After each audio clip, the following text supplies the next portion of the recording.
Ready? Justin, middle of the field, 45-50. Green grass in front of him, leaving Lions in his wake. I am Jeff Joniak. Blitz is on. Down he goes! Husker! What was it like playing for Coach Ditka? I don't want to answer any questions like that. 61 yards! A Sunday stroll for Justin Fields. And Now, Bears Etc. with the voices of the Chicago Bears, Jeff Joniak and Tom Thayer. For the second time in 3 games, it's Bears-Lions, this time Sunday at Soldier Field. Noon showdown.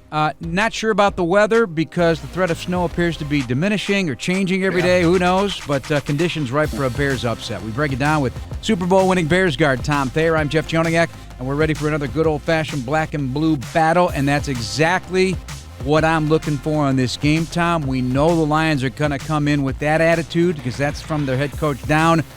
They're winning. They haven't won like that in 61 years. At 9-3, the Bears at 4-8, but arrow up.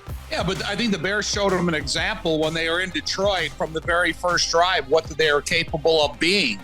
But it's about the finish of the game that they have to show them who they are. And that's kind of been a point of that has been preached about a lot since the end of that game through the Minnesota game, now leading up to the Detroit game. So if the Bears can play this similar version of game that they played in Detroit with favorable conditions in terms of playing outdoors in support of crowd noise, and they finish it, you know, the Bears should prove something to themselves and to the rest of the division. Coming up, we visit with White Sox play-by-play announcer Len Kasper, a born and bred Lions fan, for some good-hearted conversation and discussion about the NFL, MLB, the White Sox, and his amazing career as a veteran baseball announcer. Heard on ESPN 1000, the flagship for the Chicago Bears and the Chicago White Sox. The status at Hallis today, Tommy, cost for cleats. It's been rolled out several years now, and it's expanded in the Bears building to include 100 employees, and they're all milling around here today. They got their Nike sneakers all painted up for their personal causes, and so they've really expanded it. It's a nice thing. The art is amazing. The cause more impactful. It's very cool. But, you know, Jeff, I was thinking about you and I if we were involved in that. And where would our cause for cleats go? Because there's a lot of things that have crossed our life in my 62 years that I would like to pay personal tribute or personal attention to. So when I saw on the Bears website the version of the employees on the inside painting their cleats and even Kevin Warren taking a part of it, I think everybody has a concern, has a cause that they would like to amplify to get just more notification of it. Right. Mine would be for scleroderma, a disease that killed my father back when he was just 53 years of age. So that one always rings true. It's an awful disease and no cure, but a lot of research being done on that. I'm sure you've got a whole bunch, big time. I mean, I would go organ donor because important people in my life have got organ donorship and it's extended their life and it's made them a better life. But I was also part of it when we tried to create awareness for organ donorship after Walter Payton passed away. So there's a lot of different avenues you can go. And so I'm happy that the NFL has expanded the opportunity to talk about the different causes. And we got to give a tip of the cap to Justin Jones. He is the Bears' Walter Payton Man of the Year nominee among the 32 that are now in the National Football League. It's certainly something very close to our good friend Jarrett Payton's heart, obviously in the Payton family, and they take great pride in it every year at the Super Bowl when it's rolled out. So, Justin, I haven't talked to him much this year. I went in the locker room today just to congratulate him, and he works with BAM, a program for inner city youth. He lit up. It's important to him. Does a lot of work. You know what? I didn't find out until yesterday that if you're an active player and you win the Payton Man of the Year award, that you wear a patch on your jersey that signifies, tells, you know, that you are a Payton man. And I think of God, what an honor it would be to wear a patch like that on your jersey, just because if you qualify for the opportunity to win the award, then you do win the award. You're doing some fantastic stuff in your outside life of just your playing career. Normal week with a noon kickoff on Sunday out of the bye week, and that means Justin Fields on Wednesdays at Hallis Hall. couple of things that really stuck out. We're going to start with one is just what we were talking about in the earlier podcast this week, Tom. This is episode 40. That was episode 39. Check it out. We talked about what you do with the turnovers after you create the turnover, and that's punching the ball in the end zone. And the Bears haven't done that much with this a recent rash of takeaways. Overall, they're about middle of the pack in yards after takeaways, points after takeaways, but they really like to see that elevate, and that's part of the job is when you get the sudden change, guy like Justin Fields, lead the team, put him in the end zone. Let's listen. I mean, the mindset is just score. Of course, the better we play complementary football, the better we give our team a chance to win. So, of course, we want to capitalize on those moments when the defense does give us a short field or, we do have a sudden change moment where they get a turnover or something like that. But, definitely want to start turning those into, touchdowns and, for at least, 3 points. So, definitely got to do a better job with that for sure. Was there one of those, since there were a couple in the Detroit game, that stand out, since that was just 3 weeks ago now, that, really you felt like that one could have been a big capital? I mean, at the end of the day, I think, every opportunity, we get, we got to capitalize on it. So not really just one in particular, but, every time, that does happen where we get a short field or a sudden change, our mindset is to go out there and score. All right, the key to that, you just got to take advantage of your opportunity. Short field, stick it in the end zone. Well, Jeff, there's so many titles to segments of offenses nowadays. Oh, this is a 4-minute offense. This is a 2-minute offense. This is an offense with tempo. All these different titles you want to put up. You should have an offensive game plan. You should have a script that is immediately used after a turnover and take advantage of your opponent when the defense may not expect to go back in the game. If they're sitting on the bench and all of a sudden you got to, hey, defense in, we got a turnover. So as much as you want to emphasize all these other segments of the important role of the offense, I think offensive coaches should start having a script that's featured in immediate turnovers. Inevitably, this was going to be a topic eventually. Justin asked about his future with the Bears, given the team's position in the draft, which could wind up with the number 1 pick that is owned right now by the Carolina Panthers at their record, but the Bears get it because of the DJ Moore trade. A lot of talk about what's next potentially, if not Justin. He's heard it. He's aware of it. He knows it. He was also asked if it's fair to say, hey, these next 5 games are part of the evaluation of your future. This was a great answer. Let's listen. Life isn't fair. So, me personally, I'm just focused on what I can control, and, the rest is in God's hands. And, really you just put everything in God's hands, it's going to turn out, good for you. So, wherever, if I'm here next year, if I'm not, football doesn't define who I am as a person. My happiness will still be in the same place, will still be in God, and really just football-wise, life stuff in general. I think my faith in God is just, my hope in God is just so much more than, anything that can be thrown at me on this earth. So, that's why I don't really stress over stuff like that, over stuff that I can't control. I know that God's got me, and I'm going to be good. So I'm very blessed in the position I am in. And, I think a million people would love to be in the position I am right now. So really just, not taking that for granted, and just taking each and every moment I have every day up here, to the fullest. So, yeah. 2 games back from the injury, do you feel any personal momentum? I don't know. I think I have a different mindset in terms of that. Personal momentum, I'm really just trying to be consistent. I think that's the biggest thing. You can play good one game, play bad the other. So I think me personally just trying to be consistent and trying to be better than I was yesterday. So just trying to continually improve, get better as a person and a player, and just better myself each and every day. Justin, can you take on that perspective of some of that's had to have broken through to you, hearing about other quarterbacks and all that kind of stuff? So was there a point where you were just like, all right, I got to take a deep breath and just have some perspective on all that? I don't think there wasn't a point. I mean, shoot, since I got in Chicago, y'all don't hold back. Shoot, I hear from y'all, I hear from, fans and stuff like that. So, and I don't take any of it personal because I know, everybody's entitled to their opinion on, certain things and stuff like that. So that's one thing I try not to do is not take anything personal. Yeah, just go about it that way. I've had things in my life. I've had moments in my life to where I've wanted things to happen and it didn't go that way, and it ended up going another way, and it worked out better than I ever could imagine. So that's really why I just don't stress about stuff that happens, and just controlling what I can control, and like I said earlier, just being the best person I can be, and striving to be the best player I can be. And that's the right answer. Focus on just you. Focus on what you have to do to lead this team to victory in the final 5 games, and it'll all play out the way it's supposed to play out. I hate the question, and I'm sick of it, because there's not another player that goes up there at the end of their contract and they ask him the same question. In whether you're a tackle that's not playing well, but you're at the end of your contract, or whatever position you want to pick out. And I'm tired of the questions repeatedly being answered, because Justin is not in control of that. He goes out there with the 10 other members of his offense, and they play the play called, regardless of what the scenario is. And to me, if the press wanted to do some justice and stop asking that question and start asking questions that pertain to the next game, because Justin is not in control of that. It is an end of the season look at things for a team that's 4-8. And, those things get put in the pile, so to speak. But and I saw him in the hallway. I said, Justin, I'm going to tell you what I told Coach. You're a dangerous team right now. His eyes are open. And I think this is a very dangerous team, with Justin being a dangerous quarterback right now. Right. Jeff, to me, I would look at one down specifically. So in the last game, Detroit was 8 of 11 on third down, and the Bears were 5 of 13.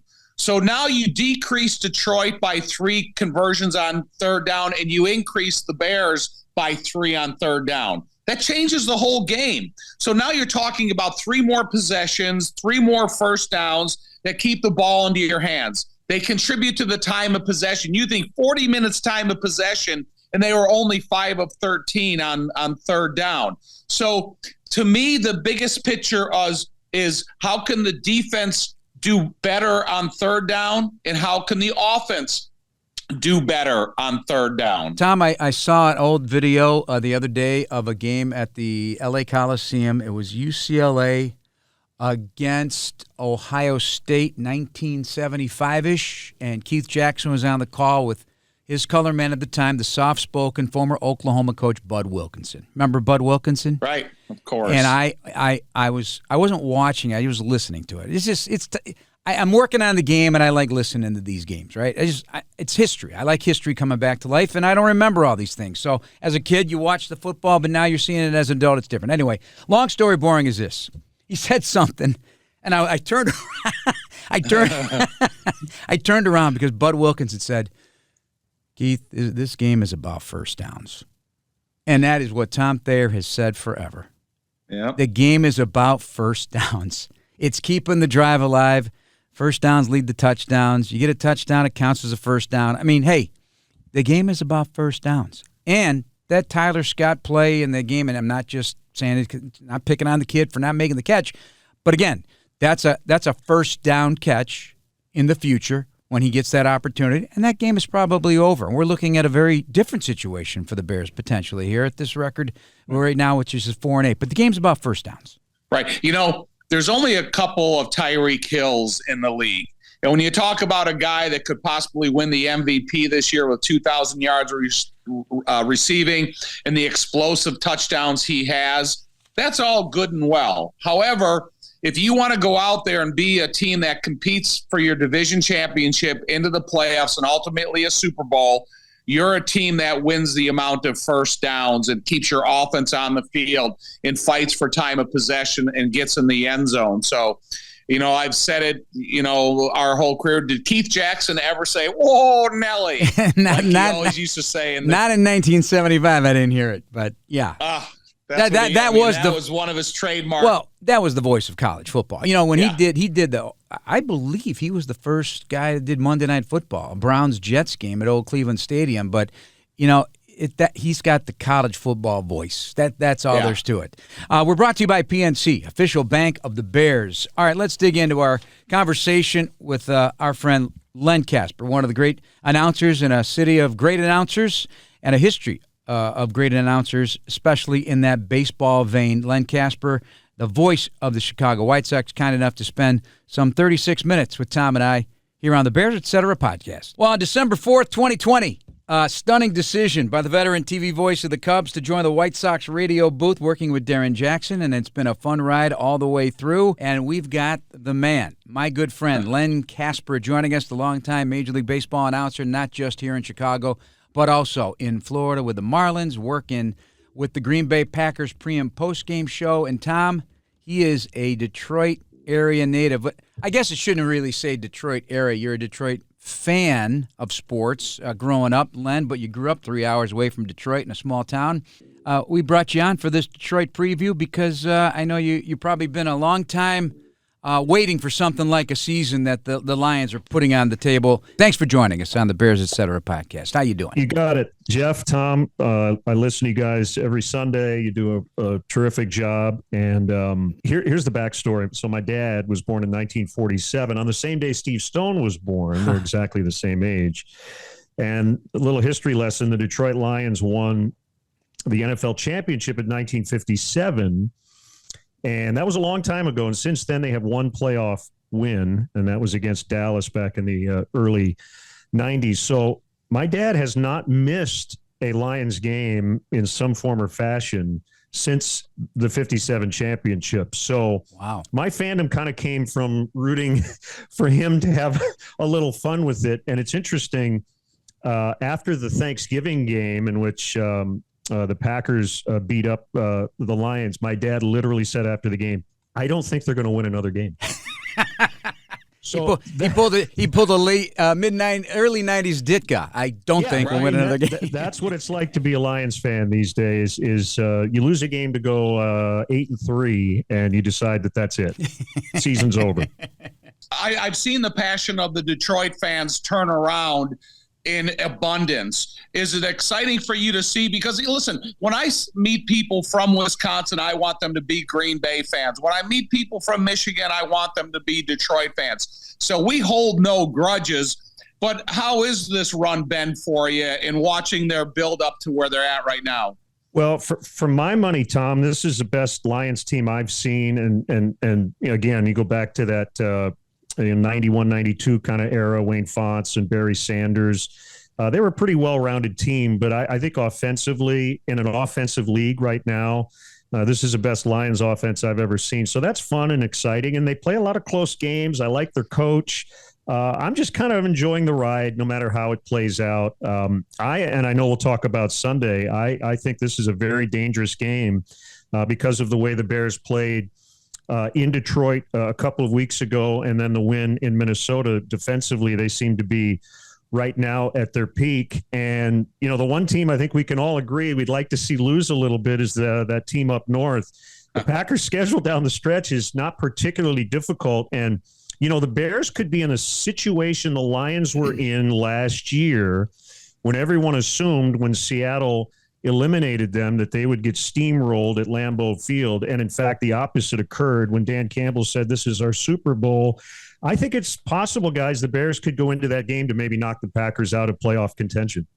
One last remark about that championship run by the Detroit Lions back in the late 50s. Our offensive line coach, Dick Stanfeld, was a member of the Detroit Lions back then.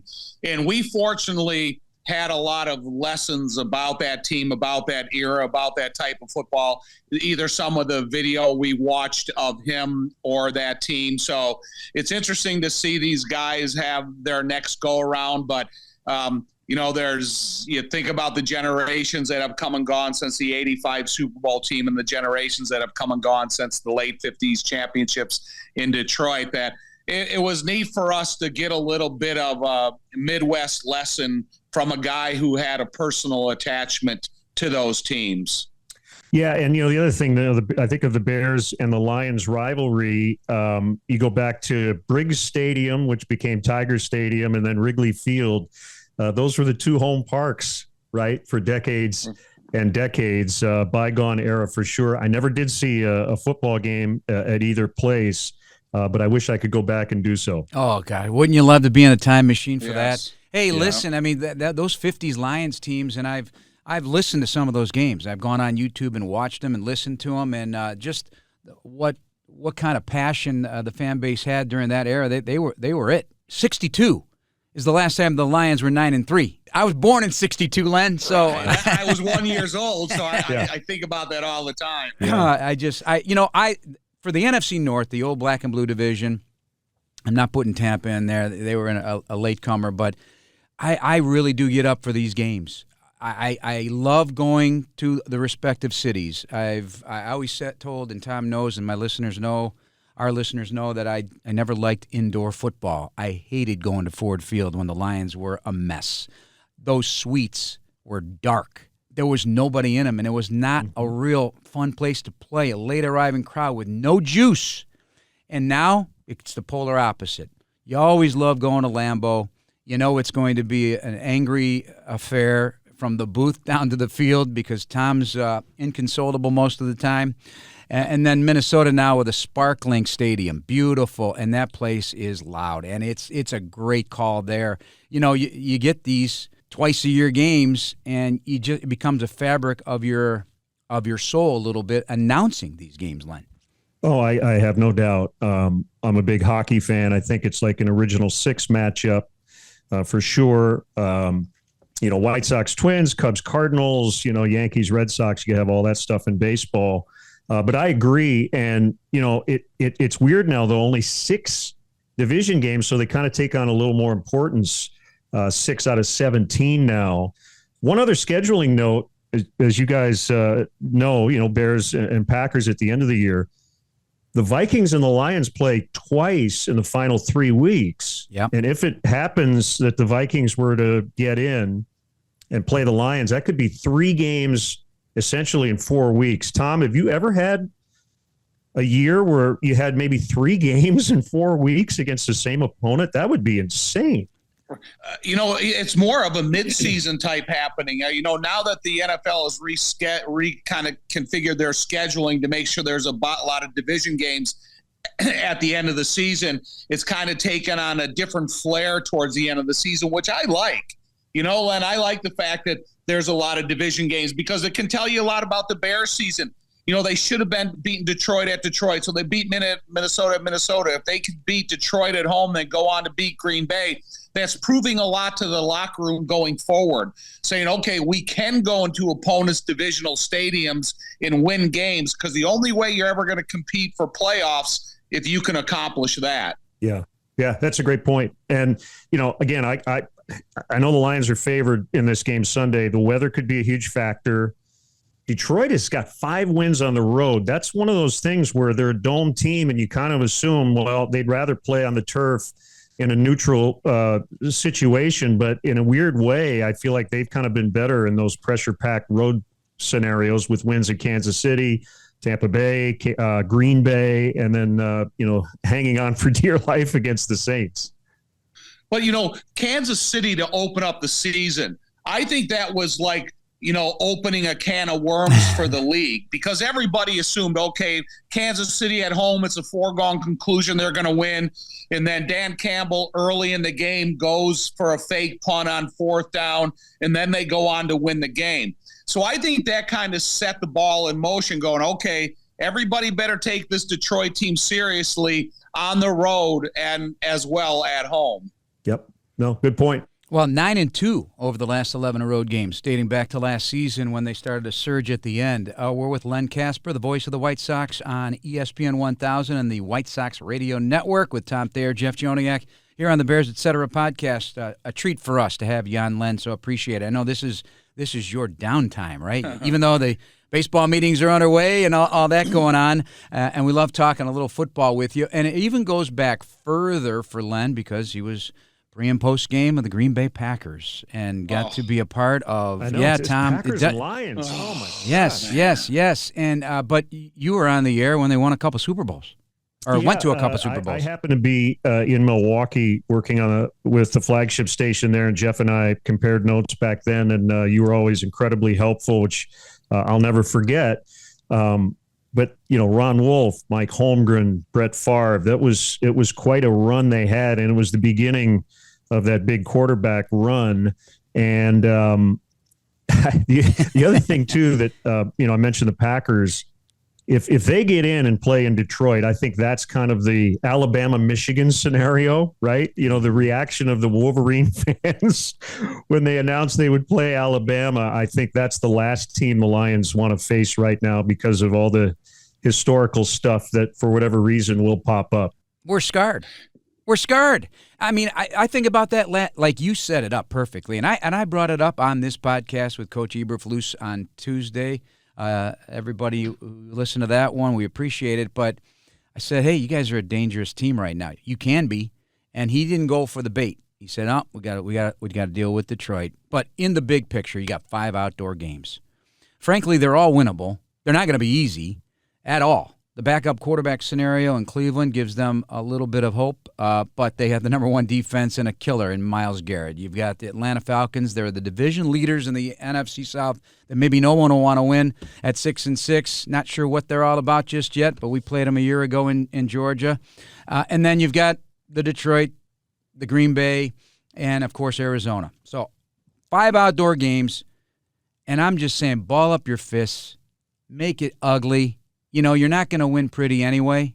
This team is not built that way. You're going to have to win ugly. And so just be the team that you want to be, a physical, nasty team. But then you got that Packer game up at Lambeau, and we're all scarred about, oh, my gosh, got to go play the Packers, even now.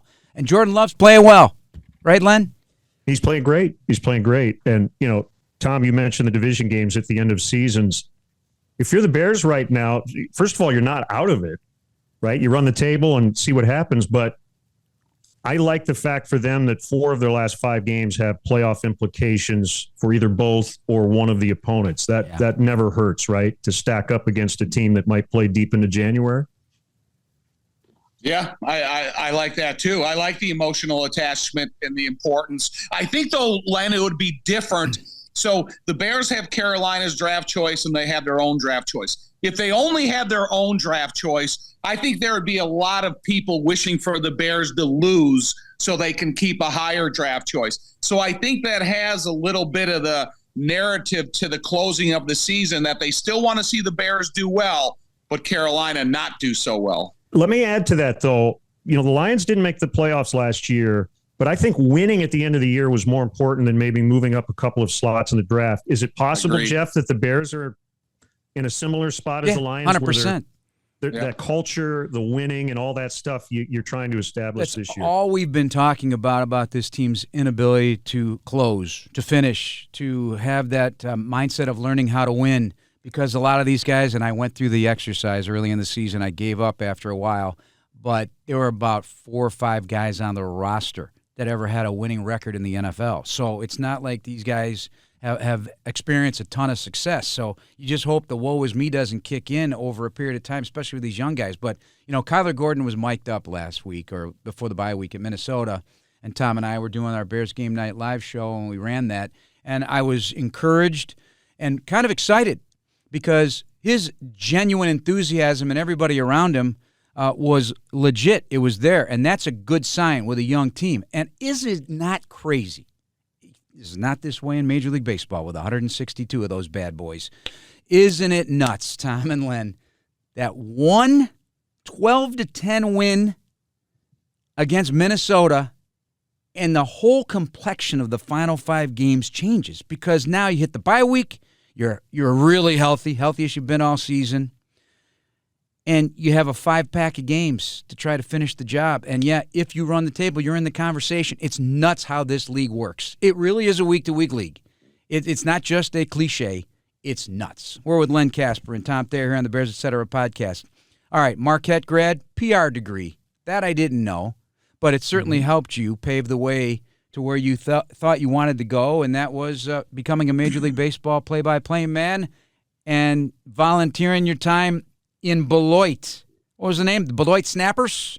They were the Snappers. All yes. right. Yeah. The paths for play-by-play guys is insane, and yours is unique as well as anybody's. Everybody has their own path. I always wanted to be Ernie Harwell when I was a kid. He was the longtime Tigers radio voice.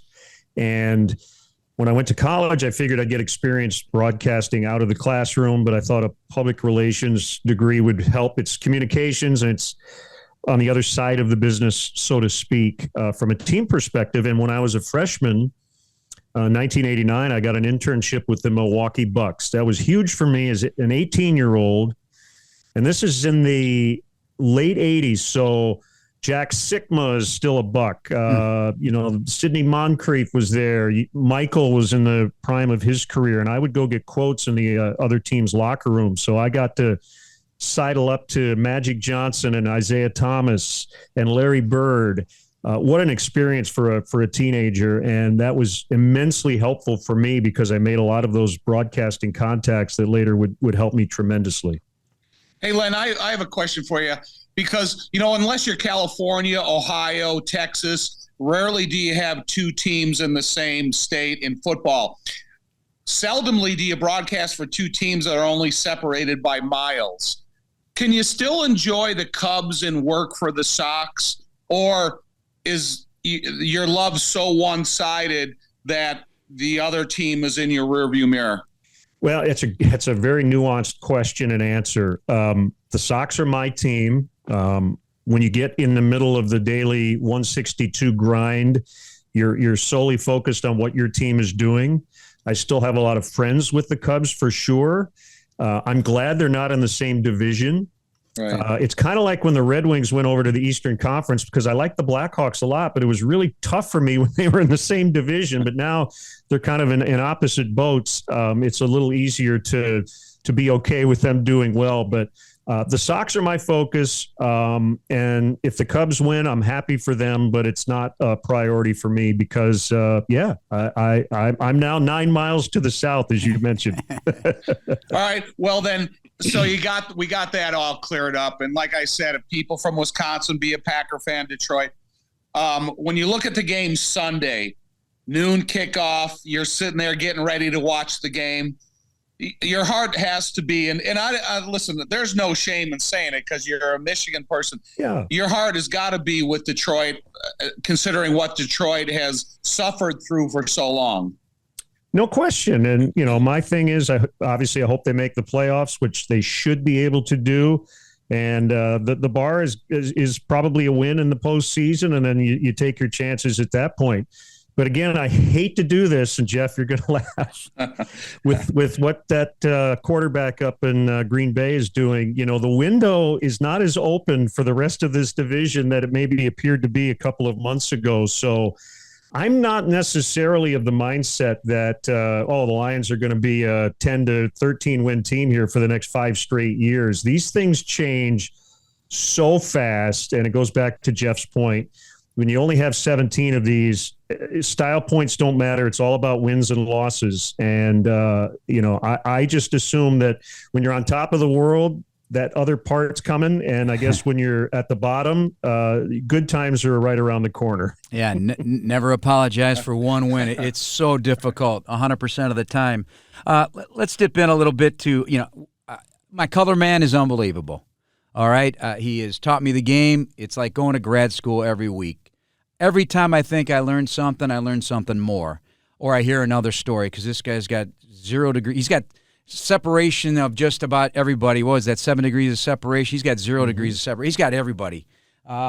So your color man becomes so a part of your life ingrained, and you've had several, obviously, some great ones, and Bob Brenly and Jim Deshea, and working with Pat Hughes and Ron Coomer, and growing up, as you said, listening to Ernie Harwell, also Paul Carey up there in Detroit, and now Darren Jackson and Jason Benetti now off to Detroit. So you've had a bunch of people to work with. I've had one guy. I've had Hub Arkish in the early part of my career, of course, as well, and now I have Jason McKee on the sideline. So how important is it, and how do you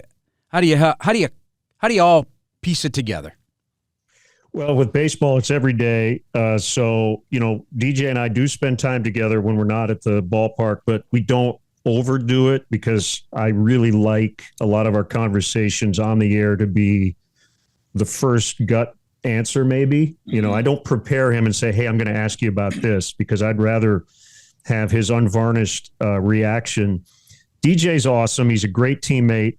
Someone said to me the other day, and the White Sox lost 101 games this year. It was a brutal year on the field. And they said, you guys had your best season of the last 3. And I took that as a great compliment, and I would pay you guys the same compliment. I've listened to some games over the years, and it hasn't gone well for the Bears, but you guys always make it entertaining. And it's our job to do that, but it is hard when the on-field product is not always great. But it kind of forces you as a baseball announcer to dig a little deeper. And I give DJ all the credit in the world for not giving up when the game is 10-1 in the seventh inning. We still have 3 innings to cover, even if people have already turned off their TV or their radio. And I thought we had a really good year. And having a great partner is what I think is part and parcel to people complimenting you. You know, if you work in a situation where you don't have chemistry with your partner, it selfishly reflects on you. So, you know, you want to be a great teammate for a lot of reasons, but even if it's about yourself, it makes sense to let your partner shine because it just makes the broadcast better as a whole. Hey, Len, so, you know, Jeff and I, we have to watch a lot of tape because that's the way football rolls. And you have to pay attention to your opponent as well as you do your team. You have to pay attention to the segments of positions. So what is prep like for a baseball season? Is it going to the batting cage? What is your description of preparation? Yeah, in some ways, guys, it's almost the opposite for opponents. In terms of the White Sox, yes, I think it's our job to be around the batting cage. I talk to the manager every day, kind of get the big picture stuff, get biographical notes from the players, and just kind of chat with them about whatever's going on. And you never know what small little piece of information that might be really interesting to you that might not be interesting to them, but you can bring into a broadcast. But in terms of the opponent, you know, we have series. So I don't try to overdo it with the other team beyond kind of the basic stuff.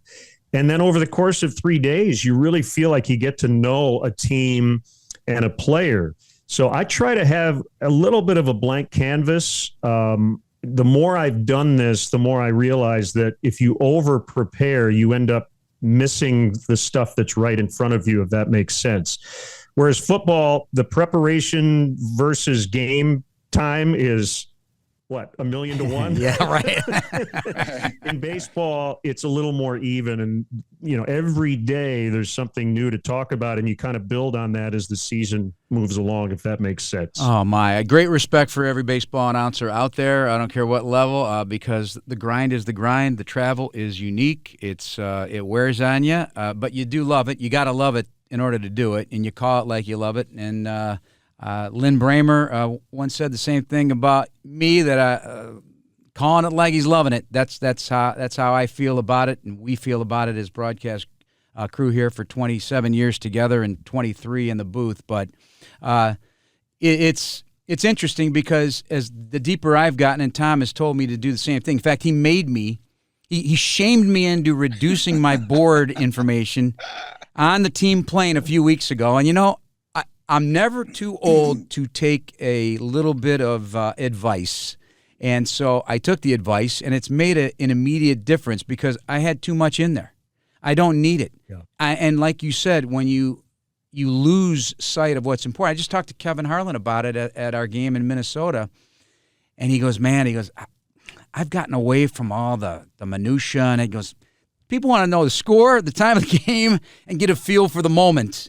And if there's something big that's going to happen, I'm going to have that in my list, which I do too. And I think that's true. I think that's true. You can sometimes over-prepare, but you never know when something you're looking for is going to be pertinent. And so you hope to have it. You hope to have it hope to have it in the holster, so to speak. Baseball is nonlinear, so you got to be paying attention. There's just a million things that can happen that if you don't see, you end up not talking about. And I always try to keep my eyes on the field as much as I can. I actually have a question for you guys, maybe more for Tom than Jeff. Do you guys always have the windows open regardless of the weather, unless it's raining? Only if the stadium doesn't allow it to be open. There's a couple, like when we played in Tottenham in London, or we played, was it Kansas City? Kansas City, Miami. They don't have and I hate every second of it. That window's got to be open. I don't care, Len. It can be 75 below zero wind chill. Tom's going to be bundled up. I'm going to be in a light sweater, and I'm going to call the damn game. Yeah, the only time I need the window open. The only time we ever close the window We were in Kansas City a couple years ago in August, and Kurt Hassler, the White Sox bullpen coach at the time, had a thermometer out in front of the mound. It was 136. Whoa. I can deal with cold in April, and having worked at Wrigley for 16 years, there were some bone-chilling days, but it's really hard when it's 107 and you're swimming in your shorts. That's no way to work. Well, and, last question for me is, we've had 2 rain delays in our time, and you have multiple rain delays during the course of the season. How do you fight through that time? Yeah, we had a tornado delay against the Baltimore Ravens. I'll never forget that one. The ex-meteorology major got to be a weatherman for a couple of hours. I have 2 quick stories about weather delays, both on the road. And invariably, there's a conversation during a long rain delay where the broadcasters have this chat. How many hours of your life have been wasted sitting during a rain delay? And I don't even want to contemplate it. But final game of the All-Star break, 2004, I think, or 3, Mets at Marlins, and Miami played 4:05 games on Sundays due to the heat. So this is middle of July. We had 4 rain delays. The game ended at about 11:30 that night. And because the All-Stars had all missed their flights, Mike Lowell, I believe, and maybe another Marlin had to fly on the Mets charter to the All-Star game. So that was pretty cool. And then we were in Cincinnati when I was with the Cubs about 15 years ago, and it was a 1:00 start, and they kept announcing game will not start on time. We will update you in a half hour. Well, the game got called at 5:30 and never started, and it probably had about 4 hours of no rain. They were anticipating the rain. So that's always fun when you're at the ballpark from 9 in the morning till 5:30 in the evening, and it doesn't rain for about half that time, and you don't play. Yeah, it's a challenging sport, and I had the good fortune to do a half a dozen games at Wrigley with the help of Len Kasper, no question, setting me up. And there was a long rain delay before I had to go to, I think we left the stadium at 1:30 in the morning. I had to drive to Bourbonnais to do training camp the next morning. But it was about 75 pitching changes, and I'm like, how do these guys do it for 162 plus exhibition season? So it's a unique position, and that's why it's such a big deal when baseball announcers get the Ford Frick and they go in the Baseball Hall of Fame. It is a fabric of our lives. Just sitting here, we're on Zoom watching each other, but Tom, it's almost like I'm listening to a ball game because they have the time to tell stories.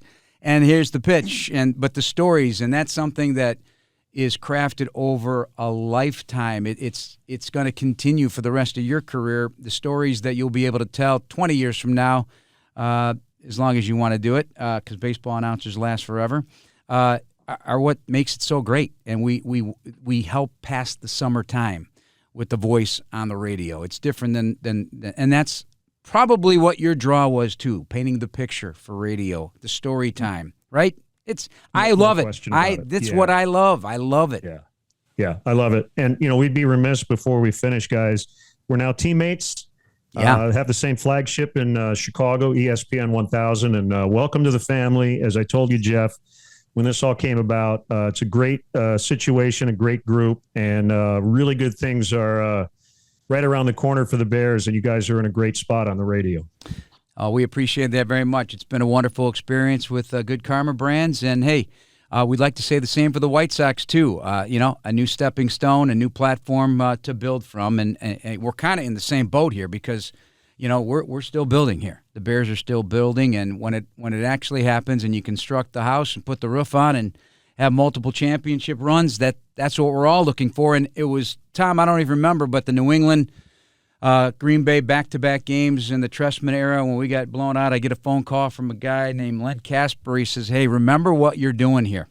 You're calling the game. Because I went in the tank after we're down 42-0 at halftime and things aren't good. But I often retell that story, Len, because it did recalibrate me. You got to remember what we're doing. We're in the homes, we're in the cars, we're in the radio, we're in the phones of people's lives, and they're looking for a little reprieve from their lives, and I get it. I get it. That is partly our job as well. Yeah, you want to be a fan, you want your team to win, but My thing with rules, and your league has all kinds of crazy stuff with replay is, yes, the former player, wink, wink, can say, oh, that was a terrible call. I hate that call. But the play-by-play job is to explain why, right? Even if you don't agree with the call, and baseball has a million of them, where my partner's saying, that's not interference. He's in, well, he wasn't in the lane. That's why they called it. So you kind of have to play both sides of it a little bit. But our job is to tell the listeners and the viewers, here's why the umpire or the referee made this particular call. Then you can go off on them after. Tom and I get into this all the time. Sometimes I say, God, I know you're right, Tom. I know, but, there's another side of the story. He gets it's interesting because I'm grateful to have him because the guy played for a decade and he's been a part of it ever since in some form or fashion. So it is deep in his soul. No different than Ron Santo was or different than any ex-player that has lived a lifetime in this town. And so his raw passion comes out. And Tom, I think you'd agree, we also believe save it for the radio, right? We don't go over a plan, ever. Yeah. And the same, it's funny, when we do our TV show, you have all these other people, directors, producers, and they want to know what your role cues are and all this because it matters. And we just kind of chuckle because we don't do it that way. Everything's raw. I don't want to know what questions you're asking me. Yeah. I want to react. On camera, we'll figure it out. Right. We'll figure it out. We'll figure it out indeed. Lastly, for me, the craft of the call. I know we all have influences from the time we were little kids, even before we knew we were going to do this for a living. And so they come around, and I study the old guys, the people that came before us, all the way back to the 40s and 50s, because I get a kick out of it, right? They didn't have color commentators. They didn't have a Tom Thayer. They didn't have a Darren Jackson. Did it come natural, your craft of your call, or do you feel that a lot of those influences are what you enjoyed, so you're assuming your listeners will enjoy the same? Well, yeah, Ernie Harwell certainly has influenced me. What I liked about Ernie was he was always the same no matter the score. He was very even-keeled on the air, and he kept it simple. Like you say, where's the ball? What's the score? What's the inning? Where are the base runners? But he found a way to kind of repeat the same information with different verbiage, and a lot of his play-by-play really reads like poetry to this day. But I try to avoid the big words, and I want to make it as obviously, explicitly plain what is happening, because if you try to get too cute, people are going to miss what's going on. And that's the cardinal sin in our broadcasting world, is for someone to go, what just happened? That's the last thing you want to hear as a radio announcer. So I really dug in on the details. And I just, like I told you earlier, guys, I try to see stuff. And I did it on television where we could actually shoot it. And I would say, hey, there's a conversation over here. Could you get a shot of it? On the radio, I might just say, DJ, why is the umpire talking to Eloy Jimenez right now? And he might go, well, he might be asking him this or that, or he might say, I really don't know, but it's interesting. We'll keep an eye on it. So those are the things that they only happen on the radio if you say they happen, and it's our job to see the stuff that other people don't see. And I can ask a guy who was down on the field in those moments to get his feedback on it. And that to me is the greatest part of this job. Hey, Tom, can I give you a question? Because I know you always ask everybody now. Analytics. Like, for baseball, it's a part of the fabric of it all, right? And we are getting exposed to it. Tom's got a grin on his face right now, so ask him how he uses it or if he believes in it. I think analytics are much more usable in baseball than they are in football, because there's a certain, process to the game of baseball that analytics can come into play. Whereas in football, I think it's more of a reactionary sport, and it's unpredictable. And it's there's 11 guys trying to accomplish one goal within the structure of a play called in the huddle. I just think there's different than a batter pitcher, how often a pitcher throws this type of pitch and what is a batter susceptible to throughout the course of his career. So I think analytics are relatable in baseball. It's much more quantifiable than other sports for sure. I'm kind of like Kevin Harlan, and I do way less than I used to. And the quick, short story example is For instance, there's a defensive analytic. It's a team defense number. It's called defensive efficiency. It's number of balls in play that are turned into outs. So it's a bit of a math thing. The bottom line is you just look at where a team ranks and you go, they've been really good defensively. Mm-hmm. That's all you have to say. You don't have to talk about what the analytic is. Right. Just compare a couple of different numbers and you go, this team has been really good on defense. And I think that's all people really want to know, right, at the end of the day. And I think for football, it's the same thing. How many points do you give up? How many points do you score? And that's really all people want to know. Yeah, there's so much to it. It's interesting. Everybody has a different flavor for it, but you're right. When we're on radio, if somebody turns away to yell at their kid in the back seat of the car, they miss something. So you got to constantly be ready to roll. Hey, this has been fun. We could talk for another half hour and 40 minutes. We promised 15 to 20. We're hitting at 36. So we appreciate giving us all your time, and enjoy your call every week, every day in the baseball season, I should say. So enjoy these final weeks of your off season because it'll fly by fast. Guys, I will be listening to you on Sunday. I'll be traveling on Sunday, so I will not be in front of a television. But even if I were, I would sync it up. That's right. That's the only way to roll, right, Big Tom? Awesome, Len. Thank you very much. Len Kasper, the outstanding voice of your Chicago White Sox on ESPN 1000. All right, so what we didn't get into, Tom, is his hometown, Mount Pleasant, Michigan, but then he grew up in nearby Shepherd, a rural town, about 1,500 people. So Len was small town USA. Loving sports like he did. I love the journey because we all have a good one. We all have a good story to tell, but he dabbled in just about everything to get to where he was. And I know I read an article about a guy that he met along his journey coming from Marquette that said you needed to do like 500 games of minor league baseball to be seasoned enough to be even considered for a Major League Baseball job. And he never reached that number, but he did what we some of us have done, and that's you take the tape recorder and you go and practice, or you do things for free, and you invest in yourself. You pay yourself with that equity of experience, even if it's not actually on the air, actually doing a game. And I respect the way he's gone about his career. Well, whether it's you or Len Kasper, whomever you meet along the way, and you talk about these guys that come from a small town, the first thing that pops into my mind is a transistor radio. Absolutely. Because I still have a transistor radio that's powered by batteries that my mom and dad and I used to sit in the living room or sit in the backyard and listen to sporting events. And when I think about you guys growing up, that's what it was. Back in the day when all you guys were kids, it was transistor radios that introduced you to play-by-play, whatever sport you listen to. And so stuck it under my pillow at night and listen it through the pillow.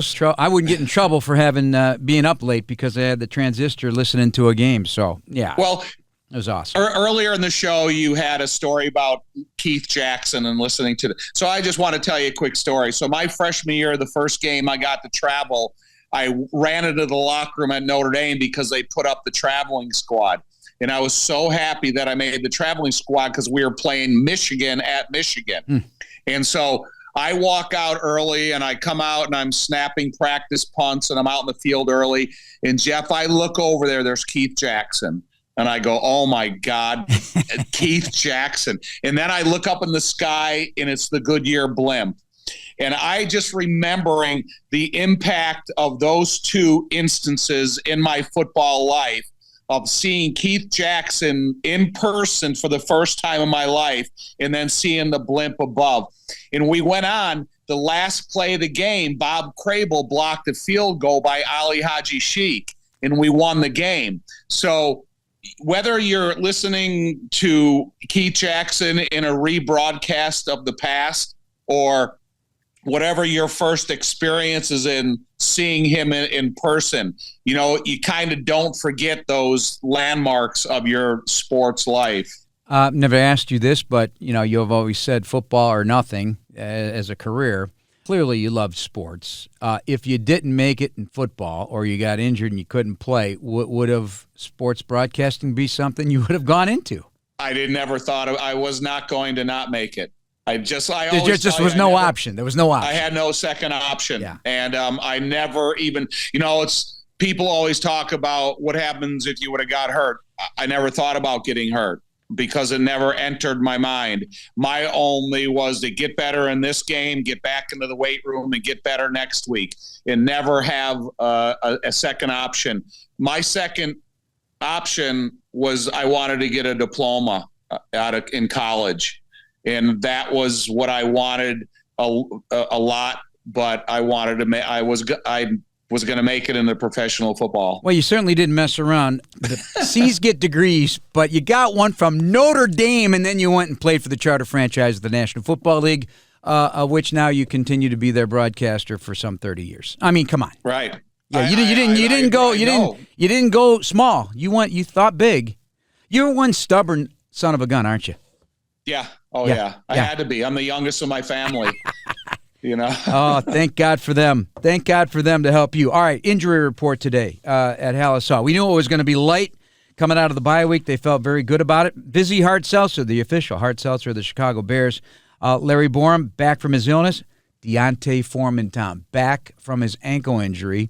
And he was starting to really get some things going. He was feeling it. He's a guy you need to give the ball to and get lathered up over the course of a game and for that matter a season. So I hope his return means that they will share that backfield and spread out and give it to the hot hand, whoever the hot hand is. And that could be Deontay Foreman of what I believe is going to be a very physical game against Detroit. Well, I think he brings a real physical approach to the point of attack running game. And I think he's committed to it. He does a really nice job. And I think with the backs they have, it's going to be a difficult choice and who gets the most. But I also think going forward, Roschon Johnson is a guy that's delivered, and he deserves more snaps, whether it's catching balls out of the backfield, pass protector for blitz pickup, or a ball carrier. And I'm not gonna forget about Khalil Herbert too, because Khalil Herbert is a game he can rip off some big gains for you, and he's a patient runner and can catch the ball out of the backfield. Tyreek Stevenson, good to go. Full go Glad with that ankle. It. Noah Sewell, limited with his knee. I'd love to see him play against his brother, Panay. It would be kind of a cool story.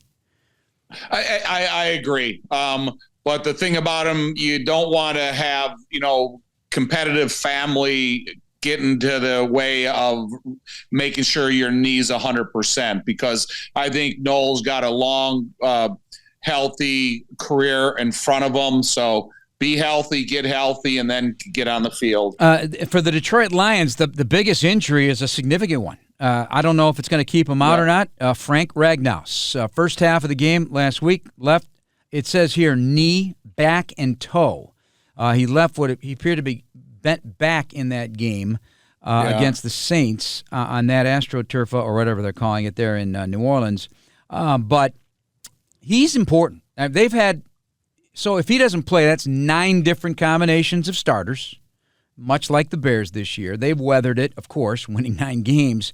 But Frank Ragnow is legit. He is an outstanding center. And that would be, to me, a step down. No disrespect to Garrett Glasgow, but this is a very good player. Yeah, I mean, Ragnow, he's got a reputation not only in our division, but around the league. He's instrumental in the success of that offensive line.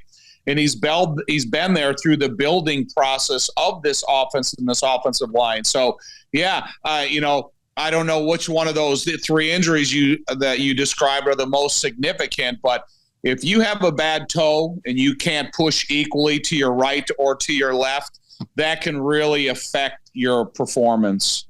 You've always said it. I knew you were going to say it. When I put toe on there, I knew you were going to weigh in on it.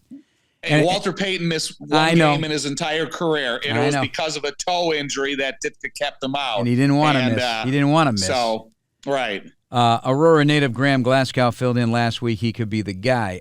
Alex Anzalone had a hand injury. He had to leave the game, or didn't play in the game, rather, against New Orleans. He is a full go as well, and he had 15 tackles against the Bears. You can't miss him with the long, flowing blonde locks. He's a very good player and a key member of a defense that is kind of under a siege right now, Tommy, as was pointed out in the media sessions up at Halas Hall on Wednesday from Stacey Dales from NFL Network. The Lions have given up the second most points in the NFL since Week 7.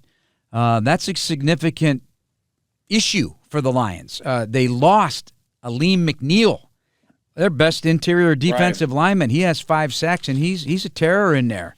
So that doesn't help them. They're trying to create a pass rush outside of Hutch. What do you see as vulnerable for the Bears to attack? First thing I would do, I would look at Anzalone and see if he's got his hand significantly taped or wrapped in any way that will interfere with him fighting off blocks. And then I try to have offensive formations that I put him on the same side as Irvin. Here's a 36-year-old defensive end that just came aboard, who to me I think he should be suspended for what he did to Carr in the New Orleans game. But we'll talk about that at a later podcast. He did have a sack. But if I could get those two guys on the same side, and I knew one linebacker wasn't as able to fight equally with both hands, and I had a guy that I know is not in 100% game shape, I would get them on the same side with the formation, and I would attack them repeatedly. You got to level with me because we've had so many different players have come through, even in the last few years, all right? If we had a quiz about guys that have been on the team or not, I wonder how we do. Because there are certain guys I do not remember being on the team, and all of a sudden you look. But Bruce Irvin. Yeah. He was here. Completely forgot about it. I'm doing his chart, and I'm thinking, why does it keep saying Bears? This has got to be a misprint. I do not have any recollection in 2021 of him being a Bear. Well, you better go to the health food store and get some of those mind-enhancing drugs that, It would be one of these because I'm often accused of also being stubborn and thinking I know what I think I know. And if you would have challenged me, I would have said, no way. He wasn't on the team. Yeah. That was just 2021. I heard he was a really nice guy in the locker room. So it's nothing against him.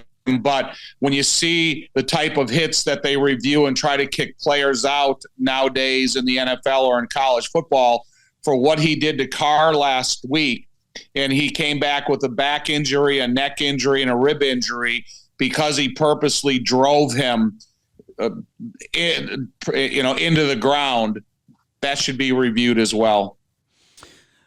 All right, so you can't replicate the game plan per se, just do like a carbon copy, or can you? Why not? Yeah, can you? Yeah, I mean, I would take that first script of plays and say, okay, we went down and we drove down the field in a hostile environment. How can we make that script better? Because you're going to be able to ignite the get off of the offensive line because you're going to be able to be in control of the snap count. You put Justin Fields in a position of success and confidence. And I think that if you've had success in the plays that were successful, you can use him again. You can have a little bit of different window dressing. You can have receivers in different positions, or maybe a halfback in place of a fullback or a tight end in place of a fullback, however you want to use them. So, yeah, and that's what Ditko always used to say is we're going to run this play until they stop us. And I think you have to have that same mentality as well. Justin pointed it out, and yeah, of course, this is the case. Detroit will have a little something different that they haven't seen on tape or unscouted looks or whatever. What is it they possibly could do to prevent what has been happening to them by Justin's legs? He has run for almost 400 yards against them in the last 3 games. They could have exterior defensive back and outside linebacker rushers. They could have more contained upfield. They could try to have a rush that tries to keep Justin in the pocket. They could take Hutchinson and move him to the inside and have him rush against the guard with a little bit of more immediacy of a tall guy pressure. They could run a couple more line stunts against him. So, there's a variety of things that they could do to try to control Justin. But if they get away from what they've been doing successfully, then, it's a little late in the season to try to be someone you haven't been. Yeah, they don't have that other rusher right now to pair Correct. with Hutchinson. And I believe those corners, they can be tested, especially with speed on the edges. And that's where I'd continue to focus and let Justin do his thing. I think this is a wonderful opportunity for the Bears to beat a really good team. Do it at home. Get the crowd engaged early. Don't let them off the hook. And just play a bloody knuckle game. I know. This is how I'm acting like the tough guy, right? Yeah, just come on, that, relentless. As Jim Kreiner, the former head coach at Iowa State, always said, Jeff, we're going to play with reckless abandon. I'd like to see that, and they do play. The Bears do play like that, especially defensively. But I want that whole thing adopted from special teams on over. Who's the guy that got Lucas Patrick? It is one of the Akoras. Now, yes, I would go after him, and I would say make sure you keep your head on a swivel, because some way, shape, or form we're going to get a crack back on you. We are going to trap you. We're going to have a guy pull and hit and cut you at the line of scrimmage, just to make sure that we're not going to forget about that. Well, let me tell you, I did talk to Lucas Patrick that following Wednesday, and he kind of flashed the damage done, and it was significant in terms of a wait, Tom, I don't mean to laugh. I mean, that was as dark and nasty of a bruise, and it wasn't little. It was he left the game with what they called a back. It wasn't a back. It maybe affected how he walked and how he could play, but this bruise was lower back all the way down the left side. I think it was the left side or the right side of his cheek down through the thigh. It was nasty. Yeah. I said, whoa. It was nasty. Oh, man, I would just, put him on notice that you better keep your head on a swivel, because somebody's going to come at you in an awkward direction and, Well, I feel differently if C.J. Gardner-Johnson was in the game, because that guy would be chirping all day, and he'd be trying to draw the Bears into trouble. That guy, they miss him. He's a tone guy on defense. They signed him for that specific purpose, that he's a good player and he's a little bit of a chirper. He's not a little bit. When he got hurt. He's an all a bit. Yeah. Well, we've seen it. There's evidence of it playing against the Bears when he took a couple of, late punches. Yeah. Off the sidelines. Yeah. Who did it again? Javon Wims. Yep. That's still the most unbelievable thing I've seen in an NFL game. Come off the sidelines to purposely cold cock a guy. Tap him on the shoulder and punch him in the face. Not in this modern day NFL. Oh, my gosh. I can't believe it. All right, a couple of nuggets now as we wrap things up here on the podcast. We have many different sponsors, including Blue Cross Blue Shield of Illinois. For all your journeys ahead, go with a partner who's been on your team from the beginning. The one members and communities have trusted for over 85 years. Blue Cross and Blue Shield of Illinois, always standing by you, with you, for you through it all. And take a chance. Download the Bet Rivers app today. Jake Browning put on a show on Monday night for the Cincinnati Bengals, in for the injured Joe Burrow. 354, a touchdown and a touchdown run. He's the AFC Player of the Week, Tom, and the 10th player ever, with 350-plus yards and 85%-plus completion percentage in an NFL game.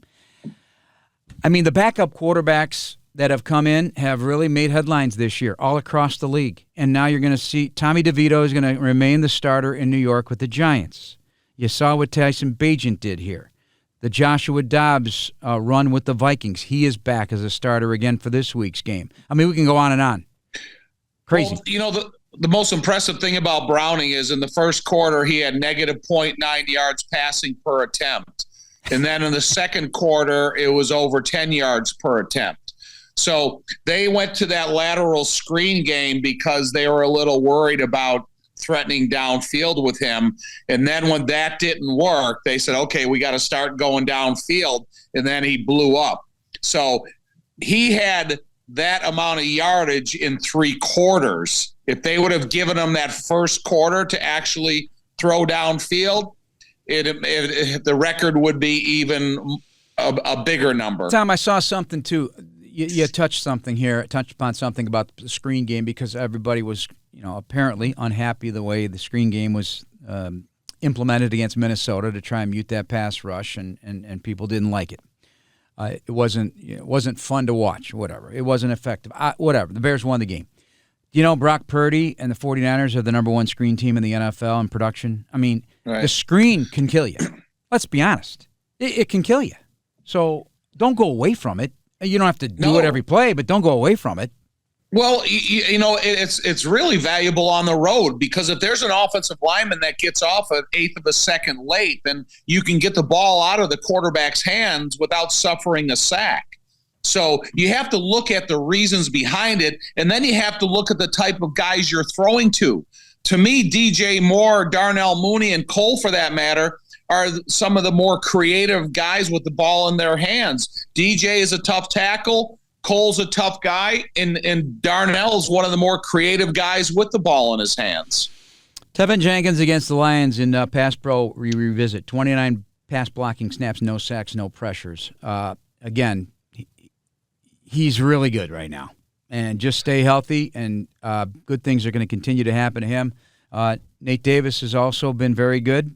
So the two guards, can you do more damage against Detroit with those two guards, say, than maybe running on the outside? Yeah, but, that's a stat that they've come up with, and now they talk about it. But as an offensive lineman, you don't have the luxury of giving up a sack per game. So Tevin, that's what I expect out of him. Not only against Detroit, I expect that out of him weekly. So if you go through a season and you think that you have the right to give up 17 sacks, I only gave up one sack a game. You're not playing for me. So when you talk about what Tevin and Nate are doing, that's why they're here, and that's what we expect from them. So yeah, I believe that Tevin should be playing equally as well as he did in that game and each week. And I think Nate should be playing better because he missed a little bit of time in the middle of the season, missed training camp, and I think he's a good player. Good news, Chicago United Airlines is getting brand new planes with all the bells and whistles like Bluetooth connectivity, screens at every seat, and room for everyone's roller bag. United, proud to fly the Chicago Bears, and you too. Jeff and Tom of the Bears, Etc. podcast. C.J. Stroud leading the NFL in passing yards. He's the top vote getter at the quarterback position for the upcoming Pro Bowl, which I know how you feel about it, and I feel the same way as you do. But this one caught my eye, and there's a reason why I'm saying this, and I want your perspective as an offensive lineman. So he is second in the NFL in passing yards and touchdowns on first and second down play action, okay? But the Texans are 29th in the league in success rate on first and second down runs. I can't remember what that means. Is it 3 yards or more on the run? It's something like that. So what basically they're doing, they have to do something they're not good at setting up what they do best. Why is that still effective if it's not been productive and he is feasting on that play action pass? Because it's a more aggressive, easier block for the offensive line.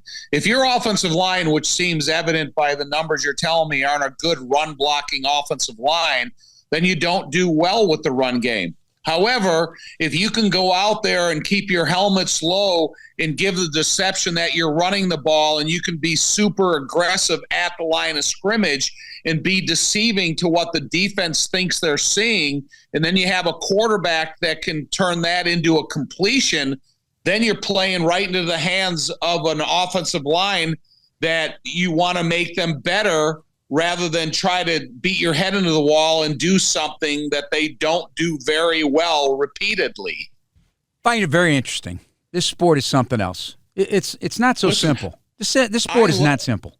I love play action. Me too. And if you want your offensive line, you talk about screens and stuff like that. If you want your offensive line to be 100% aggressive, but they don't have to sustain a block for a long time, then run play action passing, and that's going to help your offensive line develop and your offense to be more explosive. All right, lastly, before we go, and we want to thank Ticketmaster. Bears fans, you can be there for live NFL action all season long as the official ticket marketplace of the Bears and the NFL. Ticketmaster has a wide selection of tickets available for every game. Find tickets today at Ticketmaster.com/Bears. Special teams. I want it to be really, really, really good these last 5 weeks. I'm not saying they haven't been, but need better net average on punts. It's still the lowest in the NFL. The return game is really not giving a lot by choice sometimes, but you're not enhancing field position so far with the return game. And I don't know if Velus Jones will be up and active, but if he is, if it's 7 yards deep, bring it out. I just want something to happen, a busted tackle that leads to a 40-yard return, something on special teams and error-free special teams. Well, in the last 5 games, as the weather deteriorates, the special teams never become more of a bigger point of emphasis than they do during the beginning of the season. Hot weather, kickers kick them out of the end zone. Hot weather, punters have a softer ball and they get higher hang time. Now when you get to these cold weather games, it affects the flight of the football. Kickers don't kick it as far. You get more returns. Punters don't punt it as far because of the temperature of the football. So you're going to have an opportunity to either stop returners or return the ball yourself, and they will play a significant role in each one of the outcomes of these games. Extra point and field goal protection or kicking, I don't care about, because it's usually close enough to the goal line that you do it. But if there's a deciding factor kick that's maybe 51 yards or back, then it is into the mind of the kickers if they can make it depending upon the direction of the wind, the footing, or the type of climate you're playing in at that moment. And don't get me wrong, Cairo Santos. I'm not talking about Cairo. Cairo's outstanding. Right. He's having a Pro Bowl season, 6 for 6, 50 But when plus. you bring in a kicker, an indoor kicker from Atlanta, or you bring in a indoor kicker from Arizona, or Detroit, those types of player or kickers, they're not used to these conditions, and they don't like banging that football, frozen football off their foot when they don't have to all year round. All right, Tom, that's going to wrap us up. So look forward to it on Sunday. Come check us out on ESPN 1000. You got the pregame coverage. We got Mark Silverman. You got Lance Briggs, El Boogie, and Deion Miller from Channel 7 with the pregame at 10. We're on shortly before noon, and we'll have the entire call for you. Thanks for listening, everybody, to our podcast here today. For Tom Thayer and White Sox radio announcer Len Kasper, I'm Jeff Joniak. Please subscribe on the Bears official app, Apple, Spotify, YouTube, or wherever you get your podcasts. Tom, give me one, will you? Give me one the way I send it off. Give me some emotion. This is an NFC North gown. Sorry, Lou. Uh-oh. I got my dog scared. It scared Boy, him away. Lou popped up in a hurry. Yeah, I'm sorry, sweet Lou. I'll take care of it for you. Bear down, everybody.